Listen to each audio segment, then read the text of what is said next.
네, 안녕하세요. 비도 오고 토요일이고 하는데 많이들 오셨네요. 토요일에 수업이 있다 보면 아무래도 이제 바쁜 일도 많고 하니까 수업에 참석하기가 좀 이렇게 빠지는 때도 있죠. 그래도 수업은 되도록이면은 이제 들어오시려고 하고요. 만약에 제때 수업을 못 들어왔다, 바빠서 못 들어오신다라고 할 때는 이 동영상을 찍고 있으니까요. 동영상을 통해서도 반드시 확인하시기 바랍니다. 저는 공시법 강의하는 배세우입니다. 반갑습니다. 예. 자, 오늘은 이제 그 인문 강의 첫 시간으로 해서요. 우리가 이제 공부 방법론은 아마 그 전부터 이렇게 선생님들이 계속 이렇게 이야기를 하셨을 테니까 저는 이제 간단하게 공부 방법 어떻게 쓰면 하겠는가 제가 생각하는 딱 몇 마디만 하고요. 그리고 이제 공시법에 관한 이제 내용 들어가도록 하겠습니다. 자, 여러분이 공부하는 이 부동산 그 시험이요. 중개사 시험에 나오는 크게는 이제 5과목이죠. 그런데 공시세법이 묶여서 한 과목이니까 이제 크게는 5과목이고 이제 세분화시키면은 공시법 세법을 이제 분리해가지고 크게는 6과목인데 이 6과목의 양이요. 만만치가 않습니다. 꽤 많아요. 양이 굉장히 많고 그리고 그 내용들을 여러분이 처음 접하시게 되면 그게 쉬운 내용이 없습니다. 다 어려워요. 자, 어렵다 보니까 이 시험이요, 붙는 분들은 뭐 쉽게 붙었다 하지만은 사실 그분들 굉장히 열심히 한 겁니다. 그래서 결코 이게 쉬운 시험이 아니라는 거 하나 기억하시고요. 자, 그러나 이 쉬운 시험이 아니지만은요, 여러분이 조금만 열심히 하시면은 또 모두가 합격하실 수 있는 시험입니다. 모두. 그래서 뭐 많이들 합격하시잖아요. 그래서 공부만 하면은 또 다 합격할 수 있는 시험이다라는 거. 그래서 이제 하면 되는데 과연 얼마만큼 어떻게 할 것이냐 이것과 관련돼서 가장 중요한 것은 여러분이 합격에 대한 의지가 일단 있으셔야 될 것이고요. 이제 그 다음에는 그 의지의 표현으로서 일단 출석, 수업. 이게 중요한 것이죠. 자, 공시법뿐만 아니라 이제 모든 이제 공인중개사 과목에 한 번 듣고 쉽게 이해할 수 있는 내용들도 있습니다. 쉬운 내용이죠. 처음부터 끝이 다 그렇게 생겼으면 모두 합격하시겠죠. 그런데 이제 떨어지신 분들도 많고 한다라는 것은 내용이 어려워서 두세 번을 봐도 이해가 안 되는 내용들이 있습니다. 그러니까 그럴 때 이제 얼마나 버티고 이제 가느냐예요. 버티고 가느냐. 2번, 3번 읽어서 이해가 안 되면은 거기서 잠시 멈추고 중단하게 되면은 이제 힘들어지는 거죠. 나중에 하지 자꾸 밀다 보면 2번, 3번 해서 안 되면요. 4번, 5번 읽어야 되죠. 그래서 4번, 5번 읽고 이해하려고 하다 보면은 이해가 되고 또 이해가 끝까지 안 되는 것도 있습니다. 굉장히 어려운 것들은. 그러나 그 이해하려는 과정 속에서요. 어느 순간에 이제 암기가 되어 있습니다. 그래서 결국 또 시험은 이제 합격할 수 있는 점수가 나오게 되는 거죠. 자, 그래서 1년 기간 동안 우리가 공부를 하기 때문에 중간중간에 뭐 공부 때문에 힘들 수도 있고 아니면 여러 가지 사정으로 또 힘든 일이 생길 수 있는데 그때 버티고 가는 거예요. 버티고. 그러면은 모두 합격하실 수 있습니다. 그래서 공부를 중간에 중단만 하지 않으시면은 모두 합격하실 수 있다라고 기억하시기 바랍니다. 자, 그러면은 이제 부동산 공시법, 이제 제 과목이죠. 오늘 하게 될 이제 부동산 공시법인데, 공시법은 어떻게 공부할 것인가 해서, 이 공시법은 사실 주요 과목은 아니잖아요. 1차 과목도 아니고요. 하기 때문에 또 문항수도, 이게 한 과목으로 40문제가 나오는 것이 아니라, 세법과 합쳐가지고 40문제다 보니까, 공시법은 24문제밖에 안 나오죠. 그래서 주요 과목이 아니다 보니까 여러분들이 뭐 공부를 많이 하시지도 않으시고요. 그리고 할 필요도 없습니다. 그래서 이 공시법, 특히 공시법은요, 뭐 스스로 뭐 복습하고 예습 이런 건 전혀 하실 필요 없고요. 수업 시간의 내용만 들으시면 됩니다. 그래서 수업 시간의 내용을 이해가 됐으면은 한번 이해하고 잊어버려도 돼요. 한번 이해했던 내용은 다시 보면은 그냥 바로 이해가 되기 때문에 한번 이해하고 넘어가면 됩니다. 근데 이해하는 과정에서요, 한번 봤는데 이해가 안 됐어요. 이해가 안 된 내용을 복습을 통해서 이걸 반드시 이해하고 가야 되겠다. 이렇게 노력하실 필요 없고요. 그냥 이해 안 되면 이해 안 대로 넘어가면 됩니다. 그러면은 지금 우리가 하지만은 또 1, 2월에 또 하고요. 3, 4월에 또 하고 5, 6월에 또 합니다. 그래서 지금 이해되지 못한 내용을 3, 4월, 5, 6월 가면은 그때 계속 반복해서 듣다 보면은 결국 이해가 되기 때문에 뭐 이해가 된 부분은 이해된 대로 가시고 이해가 안 된 것은 안 된 대로 그냥 가셔도 됩니다. 그래서 예습도 할 필요 없고 복습도 할 필요 없고 대신에 수업 시간에만 집중해서 들으시면 됩니다. 따로 여러분들이 공시법까지 뭐 복습할 시간적 여유가 없을 거예요. 그래서 그러면은 뭐 남는 시간에 노는 거는 좀 그렇고요. 만약에 내가 공부를 하고 싶다라고 했을 때는 여러분들 시간 날 때는 민법 개론 공부를 하세요. 복습을. 그리고 시간이 나면은 이제 공법 공부를 하시고요. 그래서 일단 1차, 그러니까 우리가 1, 2차를 같이 보다 보니까 일단 1차를 합격해야 되니까 일단 1차가 안정이 되어야 여러분이 2차를 공부할 수 있는 여유가 생깁니다. 그래서 일단은 뭐 지금 11월, 12월 또 내년 1월, 2월, 3월, 4월 이때까지는 여러분이 1차에 치중을 많이 하시고요. 그리고 시간이 나시면은 공법, 그러니까 2차에서 가장 힘든 과목이 이제 공법이기 때문에 또 양도 많아서 시간이 나면 공법에 투자를 하시고 공시법은 그냥 4월까지는 수업만 들으시면 됩니다. 그러니까 이해 못한 부분은 그냥 못하고 넘어가셔도 돼요. 남는 시간에는 1차 중심으로 공부를 하시면 됩니다. 그래서 가장 아쉬운 것이요. 공시는 이제 계속 출석을 해서 들어오셨는데 그래서 공시 점수는 잘 나오는데 1차가 안정이 안 되니까 마지막에 9월, 8월 이때 가면은요. 결국 1차가 안정이 안 되면은 2차 과목 할 여유가 없잖아요. 그래서 이제 손을 놔버립니다. 그리고 1차에 집중을 해요. 그래서 1차를 합격하는데 결국 2차를 손을 놔버리다 보니까 몇 문제 차이로 2차에서 떨어지는 거죠. 이게 제일 아쉬운 거죠. 그래서 시간이 날 때 먼저 1차를 먼저 안정시키는 게 중요합니다. 그리고 2차 과목, 특히 제가 하는 이 공시법은 수업만 꾸준히 들어오셔도 충분하니까요. 뭐 5, 6월이 돼도 복습 안 하셔도 됩니다. 1차가 먼저 안정되는 게 제일 중요하니까 따라만 오시면 돼요. 그래서 맨 마지막에 또 어차피 또 문제하고 정리하고 또 이렇게 나올 만한 내용들 뭐 찍고 그런 과정들을 거치다 보면은 공시법은 그냥 예습 복습 없어도 합격 점수가 다 나옵니다. 근데 중단을 하면 안 되는 거죠. 중단을 하지 않기 위해서는 1차가 안정돼야 되니까 평소에는 1차 중심으로 공부하시기 바랍니다. 자, 그러면은 오늘은 이제 부동산 공시법 첫 시간이고요. 자, 이 시간은 또 입문 강의고 하니까요. 자, 우리 입문 시간에는요, 자세하게 이제 우리 공시법의 내용을 이제 들어가기보다는요, 본격적인 내용은 내년 이제 1월부터 이렇게 나갈 거예요. 그런데 내년 1월부터 본격적으로 이제 들어가게 되면은 이제 어색하죠. 용어들이 생소하니까 그 입문 과정을 통해서 그 전체적인 공시법의 구조가 어떻게 생겼는지 또 그리고 기본적인 용어들 이런 용어들이 친숙해야 기본 강의 들어갔을 때 쉽게 우리가 책을 읽을 수가 있으니까요. 그래서 입문 강의 시간에는 전체적인 흐름과 주요 용어를 중심으로 할 겁니다. 그래서 뭐 단순한 걸 하는 것처럼 보이지만 어차피 1월에 하면은 똑같은 거 아닌가 하지만은요. 이 과정 굉장히 중요합니다. 그래서 1월에 곧바로 이렇게 내용을 들어가게 되면은 처음에 이렇게 접하기가 어려울 수가 있어요. 그래서 지금 워밍업을 좀 해놓으면은 들어갔을 때 좀 편하게 들어가니까 지금 이 시간도 굉장히 우리가 주요 개념이라든지 이런 것들을 좀 더 확실하게 하는 시간이니까 잘 중요한 시간입니다. 자, 그러면은요, 첫 시간으로 해서요, 지금 이 시간에는 부동산 공시법은 무엇을 말하느냐, 부동산 공시법이란 무엇이냐, 또 어떻게 구성되어 있느냐, 요 내용을 이제 첫 시간에 할 거예요. 그래서 책이 있지만은요, 자, 여러분 책으로는요, 12페이지요. 12페이지 펴보시면은, 거기에 부동산 공시법의 구조 해가지고 공시제도의 구조 1, 2 해가지고 2페이지 12, 13페이지 있는데 요 내용을 지금 설명할 겁니다. 그래서 본 수업을 들어가기 전에 전체적인 흐름, 이제 오리엔테이션이 됩니다. 그런데 책을 보실 필요는 없고요. 지금 설명하는 내용은 책에 그대로 있기 때문에 칠판을 중심으로 그냥 이해만 하시면 됩니다. 자, 우리가 다루고자 하는 것은 이제 부동산 공시법이죠.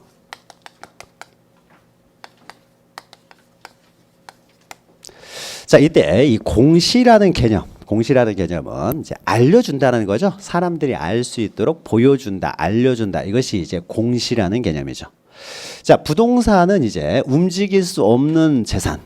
그래서 움직일 수 없는 재산의 대표적인 것이 이제 토지와 건물이죠. 여러분이 공인중개사가 되시면 이제 부동산 중개를 하시는 거죠. 그럼 주로 하는 게 토지나 건물 중개죠. 이 토지나 건물이 이제 부동산이 되는 거죠. 자, 그러면은 부동산을 알려준다라는 거죠. 알려준다. 이 알려주는 법입니다. 그러면 하나하나씩 보면은 자, 부동산을 알려준다. 우리가 알 수 있도록 해준다는 것은 부동산에 무엇을 알려주느냐? 그것은 이제 부동산의 이제 정보들이죠. 정보들을 알려준다는 겁니다. 자, 그러면 건물과 토지가 대표적인 부동산이라고 했을 때 그 중에서도 더 대표적인 것은 토지입니다. 토지에. 그래서 여기 한 필지에 토지가 있습니다. 한 필지에. 자, 그러면은 이 한 필지가 매물로 나왔을 때 여러분이 공인중개사 됐다고 생각하시면은 이것을 누구한테 이제 팔아야 되겠죠. 팔기 위해서는 이 부동산에 대한 정보들을 알려줘야 되겠죠. 정보도 없이 아무것도 모르는 상태에서 이 부동산을 사는 사람은 없을 테니까요. 그래서 그 부동산에 대한 정보들을 알려줘야 되는데, 자, 그 부동산의 정보들에는 이제 그러면 이 토지에 대한 정보들은 어떤 것들이 있느냐 보는 겁니다. 그 정보를 알려준다고 했을 때 가장 먼저요, 이 토지를 소개해 줄 때는 이 토지가 어디에 있느냐 이것부터 알려줘야 되겠죠. 어디에 있는지는 알고 사야 될 거 아니에요. 그래서 서초동에 있는 토지냐, 역삼동에 있는 토지냐, 자, 강북에 있는 토지냐, 땅값이 틀려질 테니까요. 그랬을 때 가장 중요한 정보 중에 하나가 이제 소재죠. 소재. 어디에 있느냐. 우리가 일반적으로 소재 그러면은 행정구역을 의미합니다. 그래서 행정구역의 최소 단위는 도시 같은 경우는 동이 될 것이고 시골은 리가 되겠죠. 그래서 소재는 이제 동이나 리를 말합니다. 그래서 서초동, 양촌리 어디에 있는 토지냐 이렇게 말하는 거죠. 자, 그러면 서초동에 있는 토지다라고 하게 되면 서초동에는 토지들이 여러 필지가 있겠죠. 그중에 도대체 몇 번지 토지냐라는 거죠. 그래야 뭐 사든지 말든지 할 거 아니에요. 서초동에 있는 토지들도 가격들이 다 틀릴 테니까. 그 다음으로 중요한 정보가 서초동에 있는 몇 번지 토지냐라는 거죠. 이 토지의 번호, 이것을 지번이라고 하는 거죠. 뭐 어려운 개념들 아니죠. 지번. 자, 그러면은 서초동 100번지라고 했을 때요, 우리나라에 서초동 100번지는 딱 하나밖에 없겠죠. 또 있는 게 없겠죠. 서초동 100번지는. 그래서 이렇게 소재와 지번으로 그 토지를 특정을 하게 되겠죠. 그래서 특정된 토지, 이거 살래라고 하는 거죠. 이거 살래. 이게 중요한 정보고요. 자, 그러면은 서초동 100번지라고 해보죠. 이 토지가 서초동 100번지 토지다. 원래는 이제 지번을 쓸 때는 100까지만 쓰게 됩니다. 우리가 일반적으로 100번지 이렇게 하지만 100번지다라고 했을 때. 자, 그러면은 땅값을 정하는 기준에 있어서요. 그러면 이 토지가 이것만 가지고 살 수는 없고요. 뭐 하는 토지냐 알아야 되겠죠. 서초동 100번지가 논일 수도 있고요. 밭일 수도 있고요. 아니면은 대지일 수도 있고요. 주택이 있는. 그렇죠. 학교일 수도 있고요. 도로일 수도 있고. 도대체 뭐 하는 토지냐? 이 중요한 거죠. 그래서 땅값이 달라지는 거죠. 밭이다, 아니면 대지다, 아파트가 있는 토지다, 땅값이 달라지는 거죠. 그래서 뭐 하는 토지냐, 그 용도가 뭐냐, 이런 것들이 중요하겠죠. 그러면 토지의 용도, 토지가 존재하는 목적, 이렇게 비슷한 말이기 때문에 그것을 한자로 하게 되면은 토지가 존재하는 목적해서 이것을 지목 이렇게 합니다. 지목. 토지의 목적, 지목. 토지의 목적은 결국 그 용도를 말합니다. 용도. 이 중요한 정보가 되겠죠. 자, 이것은 대지다라고 했어요. 대지가 비싸죠. 아파트 지어서 팔 수 있으니까 대지가 비싼 거죠. 자, 그러면 이것도 중요한 정보고요. 자, 그럼 대지다. 끌려요. 그래서 이거 사야겠다라고 하는데, 그러면은 이게 몇 평이냐 중요하죠. 몇 평짜리냐. 그래야 우리가 돈 얼마 주고 살 것인지 결정할 테니까. 몇 평이냐. 뭐예요 이게? 면적이죠. 면적. 몇 평이냐. 이것도 중요한 정보가 되겠죠. 자, 그 다음에 만약에 100평이다. 100평이면 이것이 제곱미터로 하게 되면 330제곱미터가 되는 거죠. 한 평이 3.3제곱미터니까. 그래서 예전에는 우리가 이렇게 평이라는 단어를 사용했지만 지금은 제곱미터를 사용을 하죠. 자, 그러면 똑같은 저 사람은 본 적이 없어요. 사고자 하는 사람은 지금 이것만 듣고 있습니다. 서초동 100번지로 이것은 대지로서 100평이다라고 했을 때, 그럼 100평이라고 했을 때요, 그 100평이 이렇게 정사각형으로 100평일 수도 있고요, 길쭉하게 100평일 수도 있고요, 옆으로 100평일 수도 있고요, 동그랗게 100평일 수도 있는 거죠. 이것이 뭡니까? 토지의 모양이죠. 모양이 어떻게 생겼는지도 굉장히 중요한 거죠. 집을 지으려고 한다든지 뭘 하려고 했을 때 모양이 어떻게 되는지, 그 모양도 중요한 정보가 되겠죠. 자, 그 모양. 이 모양은요. 자, 모양이 이렇게 되어 있다는 것은 주변 토지와의 경계가 이렇게 되어 있다는 걸 의미하는 거죠. 모양이 이렇게 되어 있다는 것은 옆에 토지와의 경계가 여기로 되는 거죠. 옆에 토지와의 경계 속에서 모양이 결정되는 거죠. 그래서 우리가 토지의 모양이 어떻게 되느냐, 이것은 좀 더 구체적으로 하면 그 토지의 경계가 어떻게 되느냐라고 하는 거죠. 그래서 경계, 모양이 어떻게 생겼느냐. 이것도 이제 중요한 정보가 되겠죠. 자, 그래서 토지의 모양이 이렇게 생겼다라고 합니다. 이렇게. 그럼 여기까지가 이제 우리의 가장 땅값을 결정하는 이제 가장 중요한 정보들이 되겠죠. 매수인이 알아야 될 정보들이 되겠죠. 그것은 또 여러분들이 소개할 때 알려줘야 될 정보들이 되는 것이죠. 이걸 알고 있어야 돼요. 그리고 우리가 전문적으로 이게 전문적인 내용이어가지고 우리가 일반적으로는 잘 모르지만은 경계라고 하는 것은요, 이 경계는 이 선이 이렇게 굴곡되는 것, 바뀌는 것 이런 것들을 이제 우리는 경계점이라고 합니다. 경계점. 이 경계점들을 이렇게 직선으로 이렇게 연결시키게 되면은, 그러니까 이웃 토지와의 경계점들이 있겠죠. 우리가 측량할 때 경계점 같은 데다가 이런 거 하죠. 그 빨간색 페인트 칠해져 있는 강목 같은 거 이렇게 박아놓고 하는 거죠. 측량할 때도 하고 이런 것들이 이제 경계점이 되는 거죠. 옆에 토지와 토지 위에 선을 이렇게 딱 그을 수는 없잖아요. 그러니까 이렇게 경계점이 됩니다. 이런 경계점들을 직선으로 연결시켜 놓으면 이게 경계가 되는 거죠. 이웃 토지와의 경계가 되는데 이 경계점이라고 하는 것은요, 두께를 가지고 있죠. 이 경계점을 그림으로 이렇게 그리게 되면은 이 점 자체가 두께를 가지고 있다 보니까 이 조그마한 지도에서의 점 하나가 실제 면적은 한두 평이 돼버릴 수도 있잖아요. 그렇죠? 여기서 그 두께를 가지고 있다 보니까. 그래서 그러면 한두 평이 될 수가 있기 때문에 면적에 오차가 생길 수가 있습니다. 점 자체가 오차가 생길 수가 있기 때문에 이런 땅값이 비싼 지역에서는 한두 평 차이가 엄청난 거잖아요. 그래서 이 경계점들을요, 좀 더 정확하게 구해 놓은 것이 있는데 위도와 경도로 이 수학적 좌표로 구해 놓기도 합니다. 자, 그러면 오차가 생길 수가 없겠죠. 여기가 위도와 경도로 여기 경계점이 10의 4다. 여기는 20의 7이다. 이런 식으로 해놓으면요, 오차라는 게 있을 수가 없는 거죠. 탁 박아져 있으니까 위성을 통해 가지고 이 좌표가 되겠죠. 경도와 위도에 의한 좌표. 이런 좌표로 구하게 되면은 이제 오차, 점으로 이렇게 두께를 가지고 있지 않기 때문에 이 좌표들은 두께가 없으니까 오차가 생길 수가 없습니다. 그래서 이런 것들도요, 예, 면적을 결정하는 중요한 자료가 될 수 있는 이 토지의 정보가 됩니다. 우리가 이런 것들을 이제 본 적은 없지만요, 이것들도 이제 전문적으로 들어가게 되면 중요한 정보가 됩니다. 이것을 좌표라고 해요. 좌표라고 하는 것은 앞에가 생략되어 있는 거죠. 이 경계점들을, 이 경계점을 연결해 놓은 곳이 경계가 되는데 이 경계점을 그림으로 그려놓다 보면은 항상 오차가 생길 수가 있기 때문에 아예 그 경계점을 좌표로 만들어 놓은 것들이 있어요. 좌표. 이런 것들도 이제 그 토지의 중요한 정보가 됩니다. 이건 우리가 많이 본 적은 없지만요. 자, 그러면 이게 이제 아주 중요한 정보들이 되는 거죠. 이러한 정보들은 토지의 소유자가 누구냐 이것과는 상관없이 딱 정해져 있는 것들이죠. 토지의 어떤 외형적인 모습입니다. 토지의 어떤 물리적인 모습. 토지의 소유자가 바뀌었다고 해서 바뀌는 게 아닌 토지 그 자체의 모습에서요. 이것을 우리가 이제 법적으로 전문 용어로는 이 6가지를 토지의 표시라고 합니다. 토지 그 자체를 표시해 놓은 것이다라는 거죠. 소재, 지번, 지목, 면적 이런 것들이 그 토지를 표시해 놓은 것이다. 이것을 우리는 토지의 표시라고 합니다. 자, 그러면은 토지, 그 부동산, 토지에 대해서 가장 중요한 정보는 바로 이 토지의 표시가 되겠죠. 이런 것에 의해서 땅값이 결정되니까요. 자, 그러면은 모든 게 이제 알았어요. 이제 사고자 하는 사람이 자세한 내용을 알았으면 이제 사야 돼. 아, 내가 끌린다. 사야 되겠다. 사야 되겠다. 그러면 살 때요, 살 때. 누구한테 사야 돼요? 공인중개사한테 사는 거 아니잖아요. 소유자한테 사야죠. 소유자한테. 소유자. 소유자가 여기 갑이에요. 갑.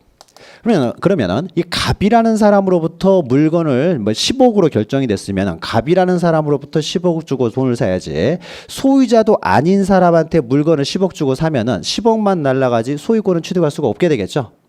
그래서 토지 소유자가 이 물건을 사고자 하는 사람이 꼭 알아야 될 정보는 이걸로 가격이 결정이 되고 토지 무엇을 얼마에 살 것인가를 결정할 것이고 그 다음으로는 소유자가 누군지를 알아야 되겠죠. 소유자로부터 샀을 경우만 내가 소유권을 취득할 수가 있으니까요. 그래서 여기 토지에 대한 정보로서 또 가장 중요한 정보 중에 하나가 그 토지의 소유자가 누구냐죠. 소유자. 소유자 아닌 사람한테 샀다가는 사기 당하는 거죠. 사기 당하는 거니까 소유자가 누구냐. 즉 소유권이 누구에게 있느냐죠. 이것도 그 토지의 중요한 정보가 됩니다. 자, 이것은 토지의 외형적인 모습이고요. 요것은 그 토지 자체의 외형적인 모습하고는 상관없이 그 토지를 둘러싼 권리관계죠. 누구에게 소유권이 있느냐. 권리관계예요. 자, 그러면은 소유자가 갑이다라고 했어요. 갑. 그래서 이 토지가 이제 100번지 토지가 소유자가 갑이다. 그래서 시가가 한 10억 정도 되는데 10억 주고 하려고 했더니 이 갑이라는 사람이 이 10억짜리 토지를 은행에 담보로 맡기고 3억 원을 빌렸더라 이거죠. 융자금이 3억 원이 있었어요. 우리 융자 받죠? 융자 은행에서 융자 받을 때 은행에서 돈을 꿔줄 때 그냥 꿔주는 거 아니죠. 항상 담보를 잡고 돈을 빌려주죠. 그래서 담보로 잡혀 있다라는 거죠. 자, 그래서 3억 원의 담보가 잡혀 있습니다. 그러면 우리는 살 때 이거 얼마 주고 삽니까? 이거 공제하고 7억만 주고 사는 게 일반적이죠. 융자금을 인수하고 7억 주고 사는 거죠. 그리고 3억은 내가 나중에 내가 갚는 거죠. 이렇게 사야지. 10억을 다 주고 샀어요. 나는 은행 이런 거 잘 모르니까 융자금 이런 거 모른다 해가지고 내가 10억을 다 주고 샀습니다. 이 을이라는 사람이 10억 다 주고 샀는데, 자, 그러면 이 갑이라는 사람 그 은행의 융자금을 갚아야 되겠죠. 갚아가지고 이 저당권, 부동산에 대한 담보권을 저당권이라고 합니다. 자세한 내용은 이제 민법 시간에 다루실 거고, 자, 저당권을 이제 말소를 해야 돼요. 은행에 돈 갚아야 되는데 10억 다 줬는데 은행에 돈 안 갚아버리면 어떻습니까? 그러면 은행에서요, 나중에 난 3억 못 받았기 때문에 은행에서 이 토지 경매에 들어옵니다.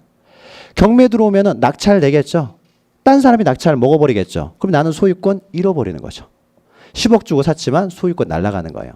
그러면은 10억 주고 산 다음에 경매를 막으려면 어떻게 됩니까? 내가 3억 또 갚아야 돼요. 그래야 경매를 막을 수 있을 거 아니에요. 그렇죠. 그러니까 10억짜리를 나는 실질적으로 얼마 주고 사는 거예요? 13억 주고 사잖아요. 그러니까 애초에 이 3억을 공제하고 7억만 주고 사는 거죠. 이럴 때를 대비해서.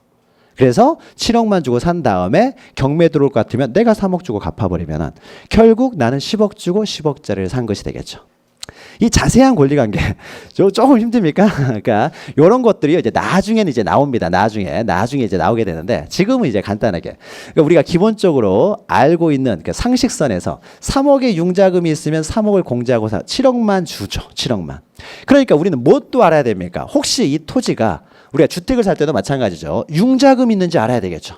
융자금. 은행의 융자금. 이게 뭡니까? 은행이 부동산을 담보로 돈을 빌려줬다라는 것은 은행이 그 부동산에 대해서 담보권, 부동산에 대한 담보권을 저당권. 그러면은 혹시 이 부동산이 저당권이 설정되어 있지는 않은지 그거 알아야 되겠죠. 그래서 혹시 거기에 저당권이 설정되어 있지는 않은지 이것도 알아야 돼요. 토지 살 때는 이런 일은 없지만 주택 살 때는 또 이런 일이 있겠죠. 자, 주택을 살려고 합니다. 그런데 이게 시가가 10억이에요. 10억 주고 살려고 했더니 여기에 전세권자가 전세금 3억으로 살고 있어요. 그럼 어떻게 삽니까? 전세 안고 7억 지급하는 거죠. 소유자 바뀌었다고 해서 전세권자가 나가는 거 아닙니다. 나가는 거 아니기 때문에 전세 안고 7억 주고 사는 거죠. 그래서 혹시 주택을 샀을 경우에는 이 주택에 전세권자가 있는지를 또 살펴봐야 되겠죠. 10억 다 주면 안 되는 거죠. 전세권 공제하고 그 금액 공제하고 사야 되니까요.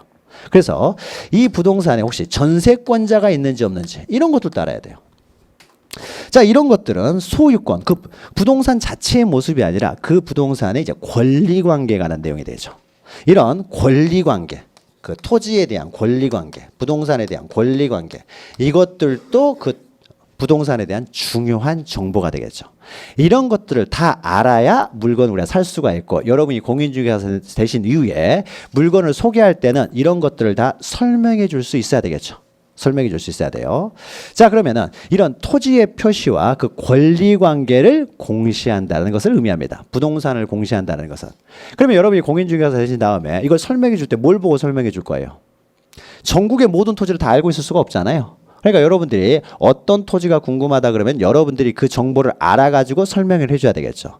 그러면 이 정보들이 무엇을 통해서 공시되는지를 알아야 되겠죠. 그래야 우리가 그것을 보고 우리 알아서 설명을 해줄 테니까요. 자, 그러면은 이런 부동산에 대한 정보를 공시를 한다고 했을 때, 공시는 이제 장부 등을 통해서 이제 공시를 하는 거죠. 장부를 통해서 공시를 하는데, 이때 토지의 표시를 공시하는 장부로서 지적 공부라는 것이 있습니다. 우리가 지적 공부라는 어떤 명칭을 가진 장부는 없고요. 여기서 지적 공부라는 것은 지적이라는 것은 적은 정보를 의미합니다. 우리가 인적 사항이 어떻게 되십니까? 라고 하게 되면 인적 사항 그러면은 사람에 대한 정보죠. 여기서 적은 한자어로 이렇게 정보할 때의 적이에요. 인적사항이 어떻게 되십니까? 그러면 이름, 주민번호, 주소 어떻게 되냐 이런 걸 묻는 거죠. 그러면 지적 이렇게 했을 때는 지적은 토지에 대한 정보죠. 토지에 대한 정보를 기록해 놓은 공적인 장부를 지적 공부라고 합니다. 그래서 공부는 공적 장부예요. 자, 지적 공부는 이제 어려운 단어니까 우리가 일반적으로 많이 들어본 단어로는 토지대장 이런 거 있죠. 들어는 보셨죠? 토지대장, 임야대장, 지적도, 임야도 이런 토지대장 이런 것을 지적 공부라고 합니다. 그러니까 지적 공부는 토지대장이나 임야대장, 지적도, 임야도 이런 것들을 통칭해 가지고 다 지적 공부라고 해요. 그래서 토지대장 등 이런 것들을 이제 지적 공부라고 합니다. 그래서 이 토지의 표시는 이 지적 공부에 등록이 돼요. 등록을 해서 공시를 한다는 거죠. 지적 공부라는 장부를 통해서 여기다 등록을 해가지고 공시를 합니다. 자, 그러면 이 권리관계예요. 권리관계. 이 권리관계. 소유자가 누가 되고 저당권자가 누가 되고 전세권자가 누가 되느냐 이런 것들은 어디에 등록하여 공시하느냐 어디에 기록하여 공시하느냐 이런 것들을 공시하는 장부로 등기부가 있습니다. 등기부.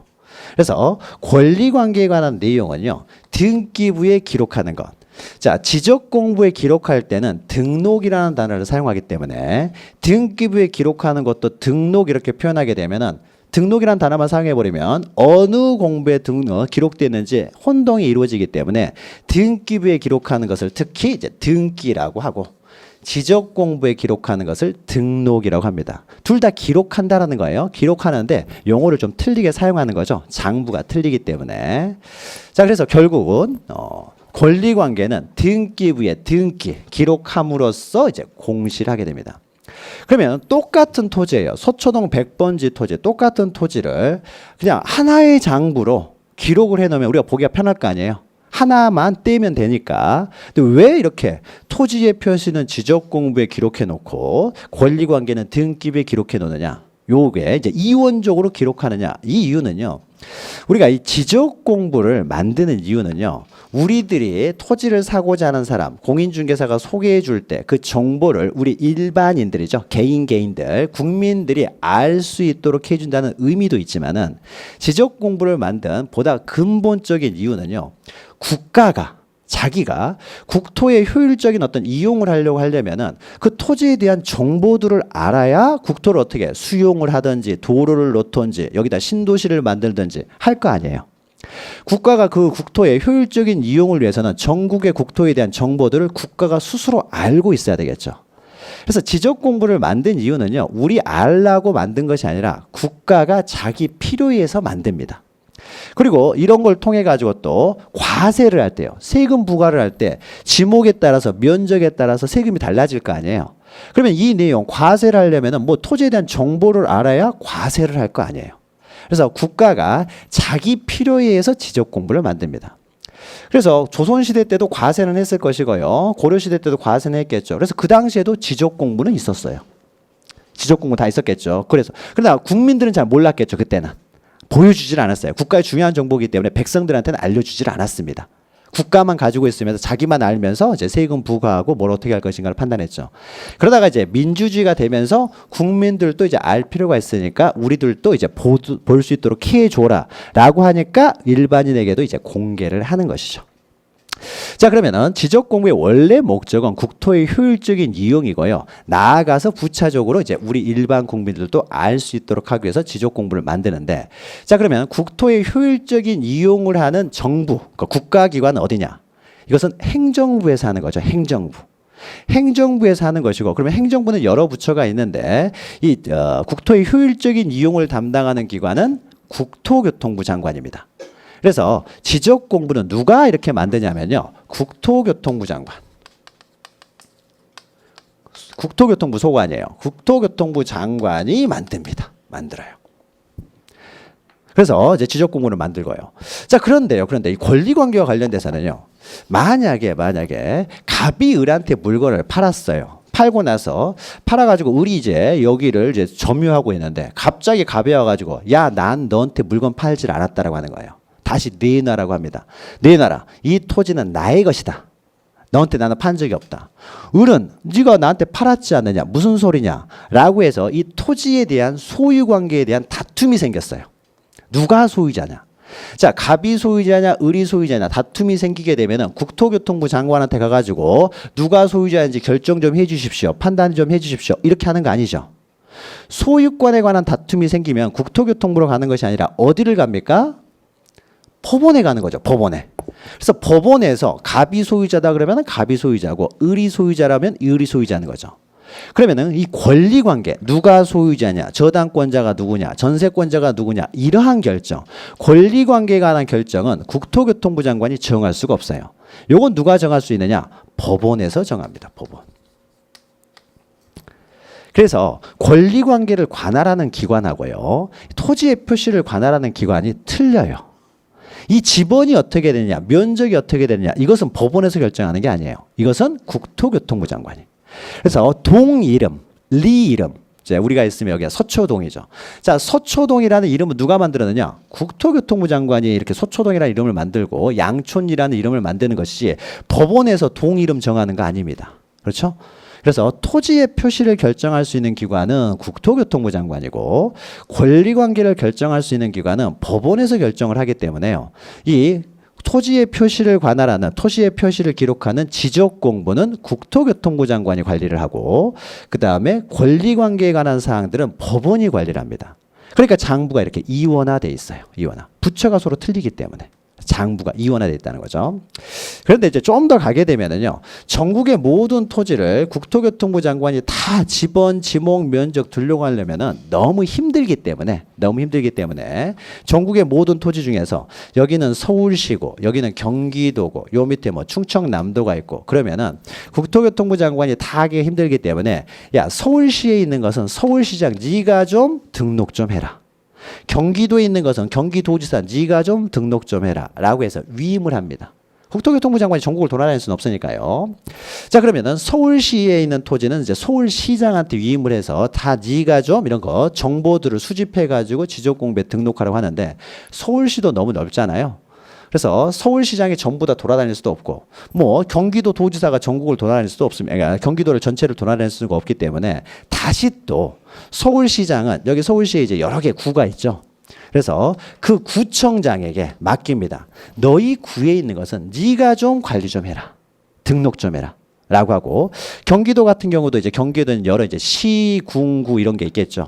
그러면 각 시, 군, 구의 장한테 너희들이 좀 해라라고 맡깁니다. 그래서 국토교통부 장관이 시도지사한테 맡기고요. 시도지사는 다시 또 누구한테 맡게 되냐? 거기 안에 있는 시장, 군수, 구청장에게 다시 맡깁니다. 너희 시에 있는 거, 군에 있는 거, 구에 있는 거 너희들이 좀 해라라고 해서. 그럼 이때 결국 시장, 군수, 구청장이 이 지적 공부를 작성을 합니다. 그래서 시장, 군수, 구청장이 실질적으로는 지적에 관한 업무를 처리하기 때문에 특히 우리가 뒤에서 보겠지만 이 시장, 군수, 구청장을 특히 지적소관청이라고 합니다. 그래서 좀 더 엄격히 말하면은 지적소관청에서 국토교통부 장관의 위임을 받아가지고 지적소관청, 다시 말해서 시장, 군수, 구청장이 관리를 합니다. 관리를 해요. 그래서 지적소관청이라는 단어가 이제 많이 나옵니다. 그리고 이 권리관계는 법원에서 관리한다고 했는데 법원은 재판하느라고 바쁘기 때문에요. 이 등기 업무만을 따로 하도록 하기 위해서 따로 등기소를 만드는 거죠. 그래서 등기소는 행정부 산하기관이 아니라 법원 산하기관입니다. 그리고 그 등기소에 있는 그 등기관이 등기를 이제 업무를 하는, 그러니까 그 등기를 이제 업무를 하는, 등기 업무를 처리하는 이 등기관이 실질적으로 다 등기를 하게 되는 거죠. 등기를 합니다. 그래서 그 등기부를 관리를 하게 됩니다. 자, 그러면 이렇게 이제 두 가지로 이원화가 돼 있습니다. 그러면 이때 자, 토지의 표시를 지적공부에 등록하여 공시하는 제도, 이것을 우리는 지적제도라고 하고요. 특히 지적제도라고 하고, 그 다음에 부동산의 그 권리관계를 등기부에 등기하여 공시하는 제도를 이제 부동산 등기제도라고 합니다. 그래서 공시제도는 이제 이원화가 돼 있어요. 다만 토지의 표시와 관련돼서 이것은 토지의 표시는 원칙적으로 지적공부에 등록되는 것이 원칙이지만은 지적공부에는 토지의 표시만 등록되는 것은 아니고요. 자, 그러면 토지의 표시에 대해서 세금을 얼마를 책정하면 되겠구나라고 해서 세금을 결정을 했어요. 그래서 지방세 내죠. 시장, 군수, 구청장이 지방세 부과할 거 아니에요. 자, 부과를 할 때 누구한테 부과를 해야 됩니까? 소유자한테 부과를 해야 되겠죠. 소유자. 그래서 이 지적소관청에서 지적공부에도 뭘 알고 있어야 돼요? 원래 이것을 통해서 과세를 하지만은 과세를 당하는 사람을 알고 있어야 되겠죠. 그래서 소유자에게 과세를 해야 되기 때문에 또 국토 효율적인 이용을 위해서 이 토지를 뭐 수용을 하겠다. 그럼 수용을 할 때는 소유자한테 수용을 해야 될 거 아니에요? 수용을. 그래서 이 지적공부에는 토지의 표시를 등록하는 것을 원칙으로 하지만 부수적으로 이 소유자도 등록을 해 놓습니다. 등록을.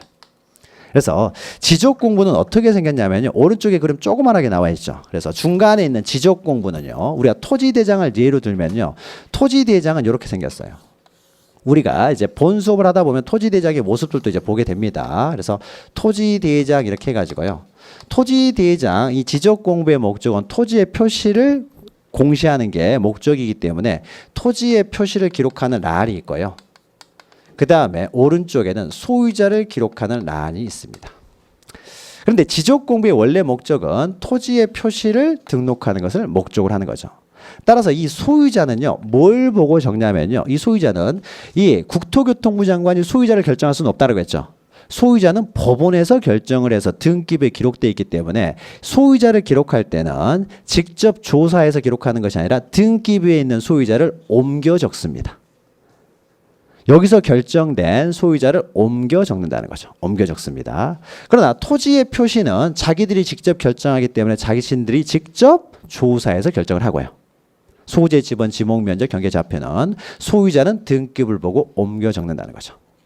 자, 그런데 그러면 지적공부에는 그러면 저당권자고 전세권자도 기록하느냐? 전세권자한테 과세합니까? 안 하죠. 저당권자한테 과세 안 해요.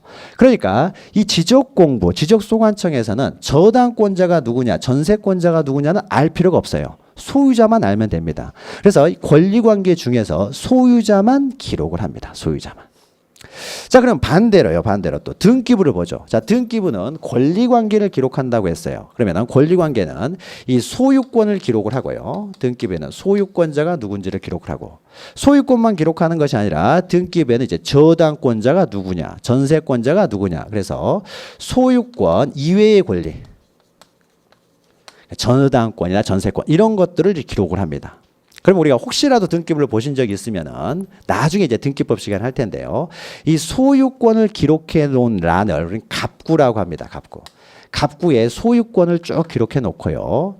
그 다음에 소유권 이외의 권리, 즉 저당권이나 전세권 저런 것들은 을구라는 곳에다가 이제 기록을 해 놓습니다. 그래서 여기다 기록을 해 놓은 거죠.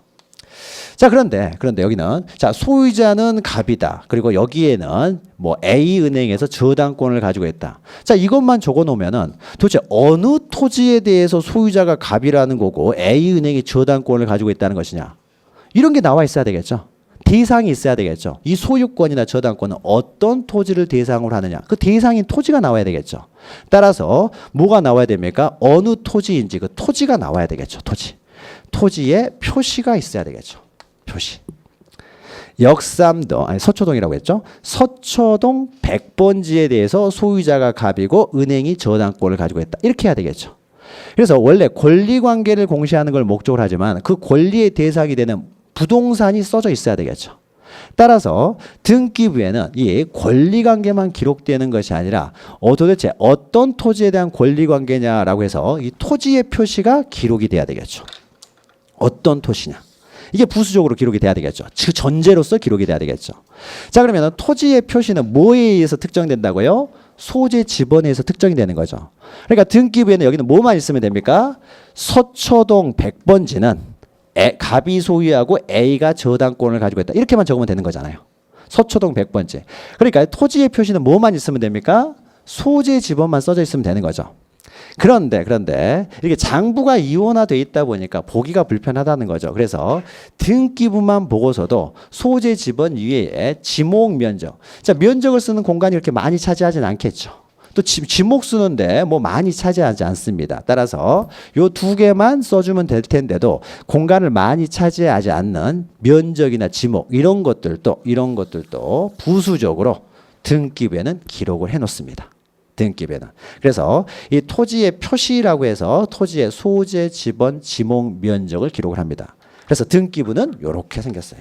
위아래로 이렇게 생겼습니다. 주로. 그래서 토지를 표시를 해놓은 란이 있고 그 다음에 갑구 있고 을구 있고 해서 소유권 유예 권리를 기록해 놓은 란이 있어요. 자, 그런데 이때 그러면은 등기부는 원래 목적은 이것을 기록하는 게 목적이 되는 거죠. 토지의 표시는 법원에서 결정할 수 없어요. 그래서 이 토지는 뭘 보고 쓰느냐? 등기소에서 직접 조사해가지고 토지의 지번 면적 뭐 이런 거 쓰는 것이 아니라 지적공부에 써져 있을 거 아니에요. 토지의 표시는. 그래서 이 토지의 표시를 그대로 옮겨 적습니다. 그래서 지적공부에 있는 토지의 표시를 그대로 여기다 옮겨 적고요.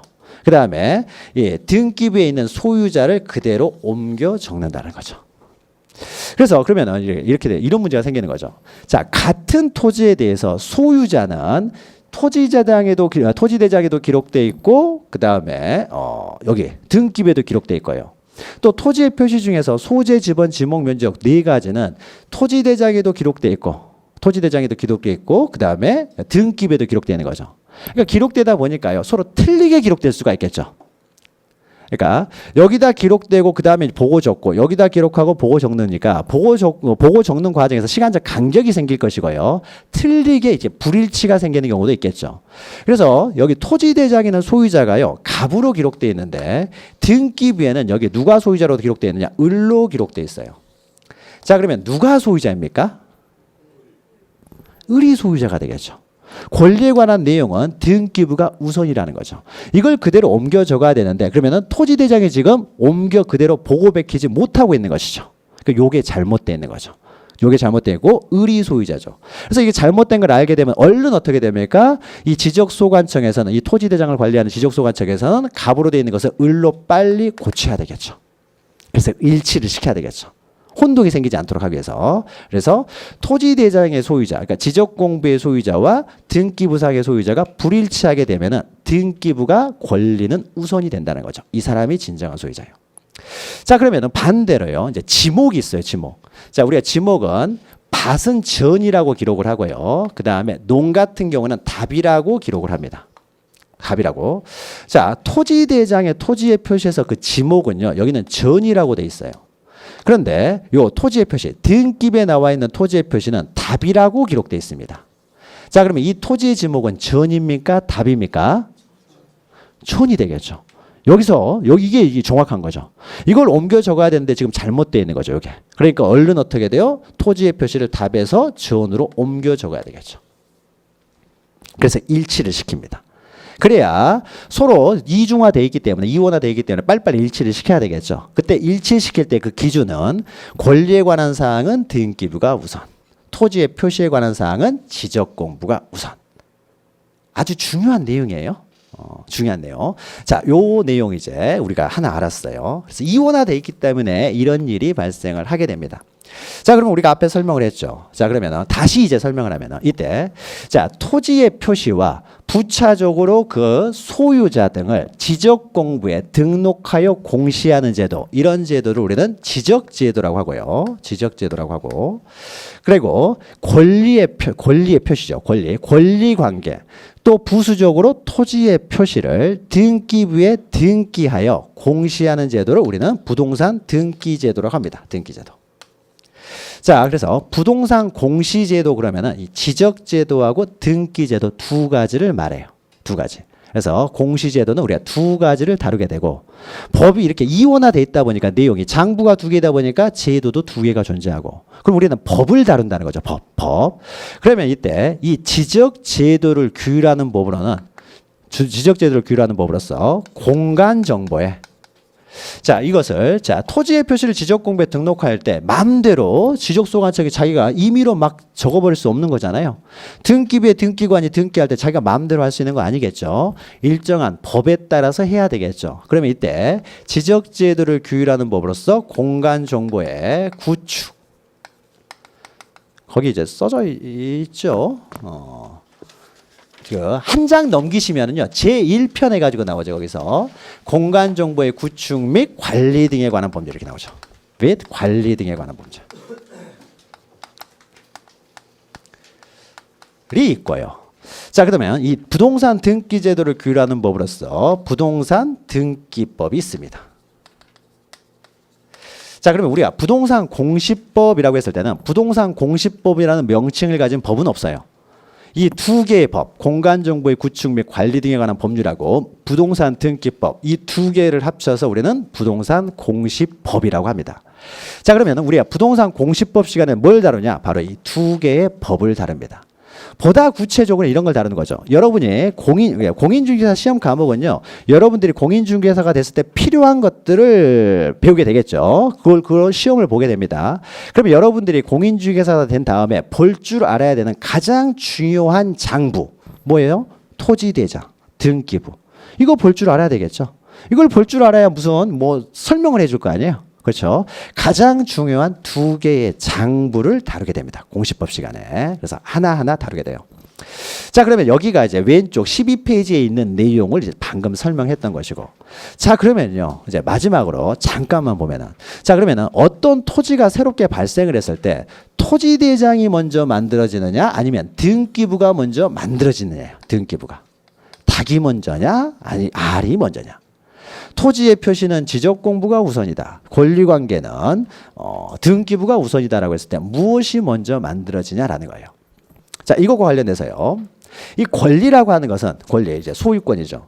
소유권이라는 것은 개인적인 권리입니다. 그러면 내가 이 물건을 살 것인가 말 것인가, 즉 소유권을 취득할 것인가 말 것인가, 또 내가 언제 소유권을 취득할 것인가는 소유권을 취득하고자 하는 사람 자유죠. 자유이기 때문에요. 내가 이 물건의 소유권을 등기를 할 것인가 말 것인가도 소유자 자유예요.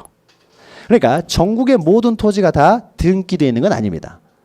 또 등기부는 건물 등기부도 있는데 전국의 모든 건물들이 다 등기되어 있는 건 아니에요. 자기가 등기하고 싶으면 등기를 하고 하기 싫으면 안 해도 되는 거예요. 그래서 모든 부동산들이 다 등기되어 있지는 않습니다. 그건 개인의 자유니까요. 자유니까. 그런데 이 지적공부는요. 지적공부는 과세, 공익적인 목적이 강합니다. 국가를 어떻게 이용할 것인가. 자, 그러면은 어떤 사람이 새로운 토지를 만들었어요. 새로운 토지가 발생을 했는데 이 사람이 아직 등기를 안 했어요. 등기를 안 해도 이 사람한테 과세는 해야 되겠죠. 건물도 마찬가지입니다. 어떤 사람이 토지 위에 건물을 지었습니다. 건물을 지었으면은 이 건물을 내 앞으로 등기를 할 것인가 말 것인가는 그 사람의 자유예요. 그러나 이 건물에 대해서 세금은 부과해야 될 거 아니에요. 세금 내야 되겠죠. 따라서 이 등기부는 원칙적으로 그 토지 소유자가 신청을 하면 그때 등기부를 만듭니다. 내 자유예요. 등기를 할 것인가 말 것인가는. 그러나 이 지적공부는요. 지적공부는 내가 건물 같은 경우는 이제 건축물 대장에 등록이 돼요. 그리고 토지 같은 건 이제 토지 대장에 등록되는데 이 토지를 만든 다음에 내가 이것을 토지 대장에 등록할 것인가 말 것인가 내가 선택할 수 있는 게 아니에요. 내가 선택 안 해도요. 내가 신청 안 해도요. 과세는 해야 되기 때문에 지적소관청에서 직권으로 다 등록을 해버립니다. 등록을 해야 과세를 할 테니까요. 따라서 어떻습니까? 일단 토지가 새롭게 만들면요. 무조건 토지대장에는 먼저 올라가는 거죠. 과세를 해야 되니까. 그리고 나중에 자기가 그 소유자가 내가 등기하고 싶으면은 자기가 등기하고 싶을 때 등기를 신청을 하면 그때 등기부가 만들어집니다. 따라서 오른쪽 그림을 보시면은 제일 먼저 위에 보시면은 새로운 토지가 발생을 했어요. 자, 바다를 메워가지고 토지를 만들었어요. 이런 걸 공유수면을 이제 매립했다라고 합니다. 그래서 토지가 발생을 하게 되면은 최초에 어디에 먼저 기록이 되느냐? 먼저 대장에 기록이 된다. 지적공부에.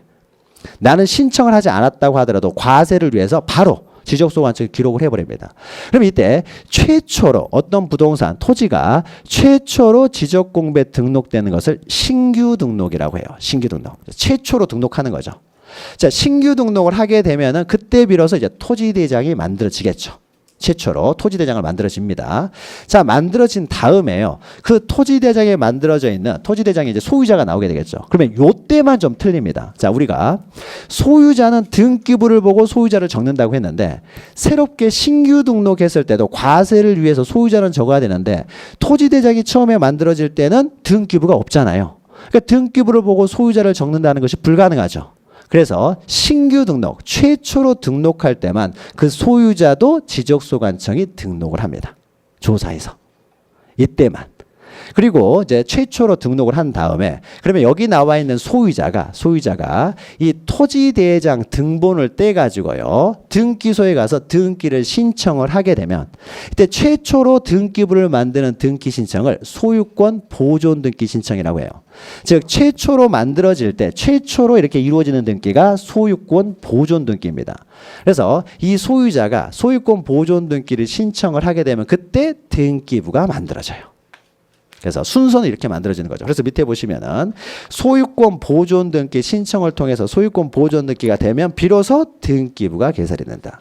그래서 그 등기부는 표제부 나오고 이제 갑구 을구 나오는데 자, 이 표제부를 이제 지적 공부를 보고 옮겨 적어야 되잖아요.